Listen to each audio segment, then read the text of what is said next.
Central government parliament में एक बहुत ही अलोकतांत्रिक और असंवैधानिक बिल दिल्ली के संबंध में लेके आई है।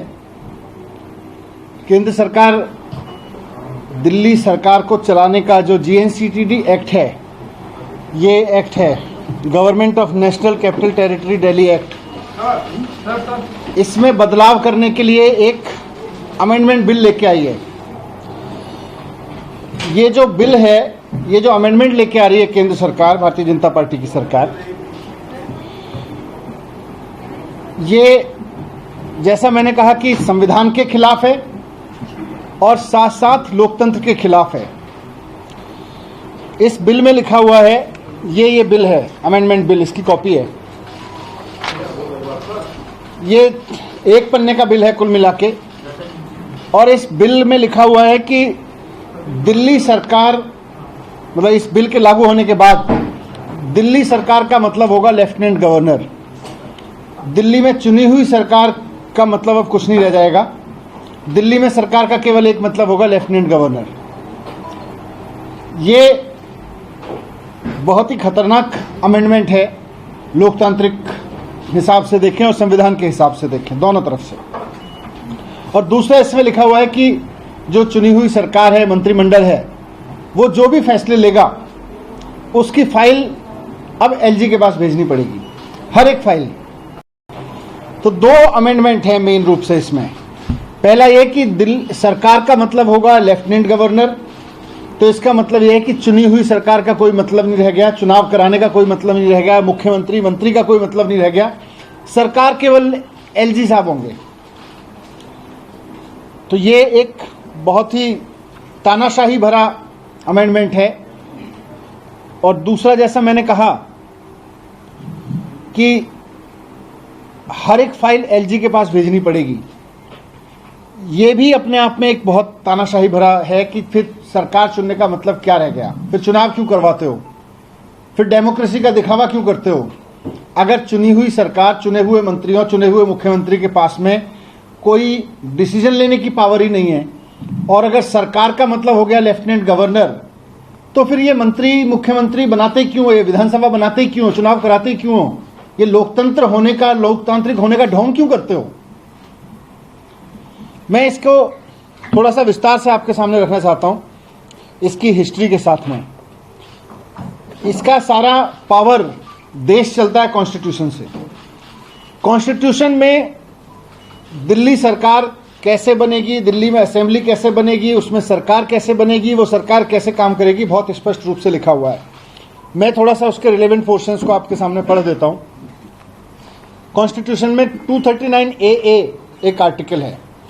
239AA में लिखा हुआ है कि there shall be a legislative assembly for national capital of Delhi. Delhi की एक असेंबली होगी, विधानसभा होगी। This assembly shall have power to make law for the whole or any part of the subject of the national capital territory with respect to any of the matters enumerated in the state list or in the concurrent list except matter with respect to entries 1, 2 and 18 of state list। मतलब यह है कि दिल्ली में एक चुनी हुई assembly होगी, संविधान में लिखा हुआ है, और इस चुनी हुई विधानसभा के पास स्टेट लिस्ट और कंकरेंट लिस्ट में शामिल सभी विषयों पर एंट्री नंबर 1, 2 और 18, मतलब पब्लिक ऑर्डर, पुलिस और जमीन, इन 3 मसलों को छोड़ के बाकी सारे मसलों पर, दिल्ली के क्षेत्र में आने वाले सभी मसलों पर कानून बनाने का अधिकार होगा। मेक लॉ, कानून बनाने का अधिकार होगा। ये इसमें संविधान में साफ लिखा हुआ है। आगे लिखा हुआ है कि संविधान, ये विधानसभा के साथ साथ दिल्ली में there shall be a council of ministers consisting of not more than 10%, उसका पूरा कंपोजिशन है।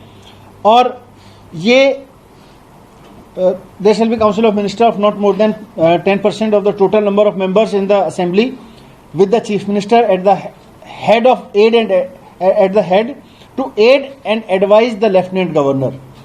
सारे संविधान में राज्यों के पास में यही होता है, और इसी तरह से यही बात यहाँ लिखी हुई है कि एक चुना हुआ मंत्रिमंडल होगा, मुख्यमंत्री होंगे, और वो एड एंड एडवाइस करेंगे लेफ्टिनेंट गवर्नर को। यही केंद्रीय मंत्रिमंडल का मतलब होता है, यही दिल्ली के बाकी राज्यों के मतलब का होता है। इस संविधान में आगे लिखा हुआ है कि प्रोवाइडेड, और ये सब अपने लॉ बनाएंगे और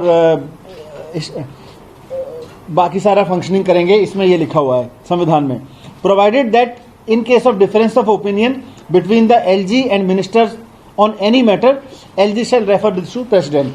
अगर एलजी और चुनी हुई सरकार के बीच में कोई मतभेद होगा तो वो मामला प्रेसिडेंट को जाएगा और प्रेसिडेंट के हिसाब से उस पर काम होगा। ये सिंपल सी भाषा में लिखा हुआ है।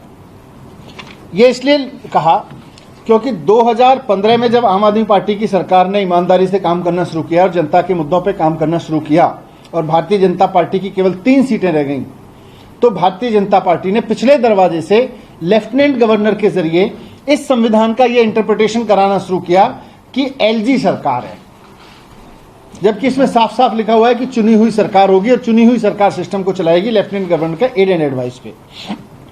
तो तत्कालीन लेफ्टिनेंट गवर्नर साहब ने बिल्कुल तानाशाही के तरीके से कहना शुरू कर दिया, मैं ही सरकार हूं, मैं ही सरकार हूं, मैं ही सरकार हूं, और आप कुछ नहीं कर सकते। उसके खिलाफ हम हाईकोर्ट में गए, हाईकोर्ट ने भी वही जजमेंट दे दिया उनके फेवर में। उसके बाद हम सुप्रीम कोर्ट में गए, सुप्रीम कोर्ट में ये मसला कॉन्स्टिट्यूशन बेंच के सामने गया। कॉन्स्टिट्यूशन बेंच ने बहुत खूबसूरत शब्दों में कॉन्स्टिट्यूशन में लिखे हुए को इंटरप्रिटेट किया कि इसका मतलब क्या है। मैं वहां से कॉन्स्टिट्यूशन जजमेंट के पैरा नंबर 2277 से कुछ लाइनें आपके लिए पढ़ना चाहता हूं। पैरा नंबर 277 में जो कॉन्स्टिट्यूशन बेंच का जजमेंट है उसमें साफ साफ लिखा हुआ है कि the constitution being the supreme instrument envisages the concept of constitutional governance, ours is a parliamentary form of government guided by principle of collective responsibility। ये एक बेसिक उन्होंने दिया। आगे लिखते हैं, कॉन्स्टिट्यूशन बेंच आगे बताती है कि संविधान में लिखे हुए का मतलब है द कैबिनेट ओज a duty towards the legislature for every action taken in any of the ministries and every individual minister is responsible for every act of the ministry. ये कॉन्स्टिट्यूशन बेंच ने कहा है कि हर एक मंत्री और कैबिनेट अपनी अपनी मिनिस्ट्रीज के लिए रेस्पॉन्सिबल हैं, जिम्मेदार हैं। आगे कॉन्स्टिट्यूशन बेंच कहती है, इसको और आगे खोलते हुए, the constitution has mandated a federal balance where an independence of certain required degree is assured to the state governments as opposed in to centralism. Centralism के खिलाफ है हमारा कॉन्स्टिट्यूशन। हमारा कॉन्स्टिट्यूशन फेडरलिज्म के बढ़ावा देता है, ऐसी व्याख्या करते हुए सुप्रीम कोर्ट कहते हैं as oppose to the centralism a balance federal structure mandate that union does not usurp all powers and the states enjoy freedom without any unsolicited interference from the central government with respect to the matter which exclusively fall within their domain। हर एक राज्य की विधानसभा के क्षेत्र में आने वाले दायरे में आने वाले मैटर्स पर केंद्र सरकार जबरदस्ती दखलंदाजी ना करे, इसके लिए कॉन्स्टिट्यूशन ने स्टेट्स को पूरा फ्रीडम दी हुई है। आगे वो लिखते हैं कि ये जो अमेंडमेंट जिसकी मैंने बात कही 239A की, उसके बारे में सुप्रीम कोर्ट ने कहा कि 69th अमेंडमेंट से आया था ये। पार्लियामेंट ने दिल्ली में रिप्रेजेंटेटिव फॉर्म ऑफ गवर्नेंस स्थापित की है। The said provision intend to provide for the capital a directly elected legislative assembly which shall have legislative powers over matters falling within the state list and the concurrent list barring those accepted and a mandate upon the lieutenant governor to act on the aid and advice of the council of ministers। 3 subject को छोड़ के उसके लिए उन्होंने बताया constitution ने कि legislative assembly और सरकार को दी है। The legislative assembly of the Delhi also has the power to make law over all those subjects which figure in the concurrent list and all but 3 excluded subject in the state list। फिर से उसी बात को दोहराया। आगे लिखते हैं the executive power of the council of minister of Delhi spans over all subject in the concurrent list and all but those 3 subjects।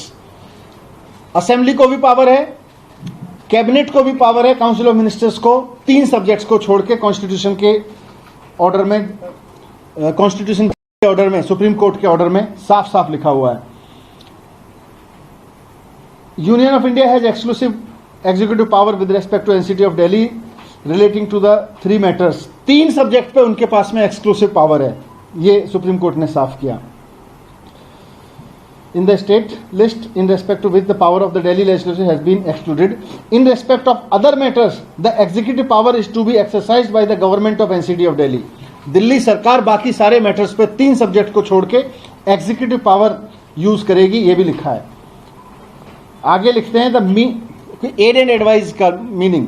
The meaning of aid and advice employed in the article 239 AA has to be constituted to mean that the Lieutenant Governor of NCT of Delhi is bound by aid and advice of the Council of Ministers, and this position holds true to so long as the Lieutenant Governor does not exercise his power to differ.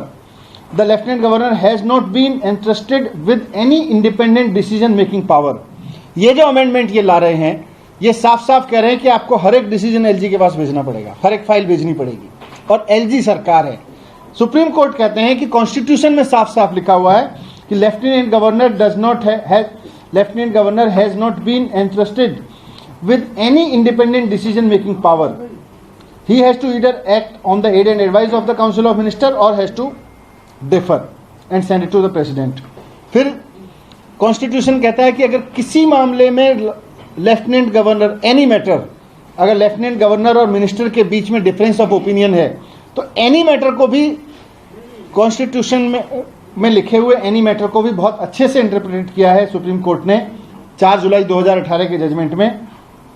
The words any matter employed in the proviso of 239A can not be inferred to mean every matter. इसको हर एक मामला नहीं समझा जाएगा. Any matter का मतलब होगा the power of lieutenant governor under the set proviso represent the exception and not the general rule which has to be exercised in exceptional circumstances by the LG. बहुत रेयरेस्ट मैटर्स में ये use होगा, exceptional circumstances में use होगा. हर एक मामले में any matter का मतलब है कोई बहुत रेयरेस्ट मामला, हर एक मामला नहीं है. जबकि ये अमेंडमेंट कहता है कि हर एक मामला एलजी के पास में भेजना पड़ेगा. The LG should not act on in a mechanical manner without due application of mind so as to refer every decision of council of minister to the president. आगे लिख रहे हैं the difference of opinion between the LG and council of ministers should have a sound rational and there should not be exposition of the phenomenon of an obstructionist but reflection of the philosophy of affirmative constructionism.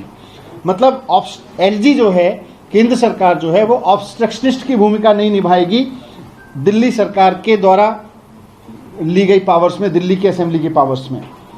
एक और paragraph important है इसमें. The scheme that has been conceptualised by the insertion of 239AA, जो constitution है उसको और GNCTD act को और TBR transaction of business rules, इन तीनों को साथ में पढ़ें तो सुप्रीम कोर्ट कहते हैं this indicates that the lieutenant governor being the administrative head shell be kept informed. ये जो कह रहा है कानून इनका नया कि हर एक फाइल पहले भेजनी पड़ेगी एलजी साहब के पास, उसके बारे में सुप्रीम कोर्ट ने पहले ही लिख दिया कि संविधान में लिखा हुआ है that lieutenant governor shall be kept informed with respect to all the decision making taken by the ministers. The terminology send a copy thereof to the LG, forward to the Lieutenant Governor or submit to the Lieutenant Governor or cause to be furnished to the Lieutenant Governor in the rules lead to only one possible conclusion, that the decision of the council ministers must be communicated to the Lieutenant Governor, but this does not mean that the concurrence of the LG is required. मतलब concurrence की कोई जरूरत नहीं है LG की transfer subjects में. The said communication is imperative to be keep him apprised in order to enable him. So ये basically मोटे तौर पर सुप्रीम कोर्ट ने साफ कह दिया था कि संविधान में लिखे हुए का मतलब है कि दिल्ली के चुने हुए मंत्रिमंडल के पास में पूरी पावर्स होंगी.